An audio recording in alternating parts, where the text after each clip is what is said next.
तारहारि मनोहारि कुचकुम्भविभूषिता रत्नाङ्गदादिललितकर पद्मचतुष्टया कमले च सुभद्राढ्याह्यभयम् दधतीम् वरम्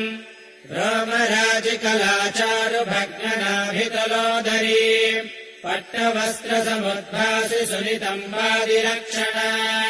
काञ्जरस्तम्भविभ्राजद्वरजानूरुशोभिता स्मरकाहलिका गर्वहारि जङ्घाम् हरिप्रिया कमठे पृष्ठसदृशपादाब्जाम् चन्द्रसन्निभा पङ्कजोदरलावण्यसुन्दराङ्घ्रितराम् श्रियम् सर्वाभरणसंयुक्ताम् सर्वलक्षणलक्षिताम् पितामहमहाप्रीताम् नित्यधुक्ताम् हरिप्रिया नित्यम् कारुण्यललिताम् कस्तूरी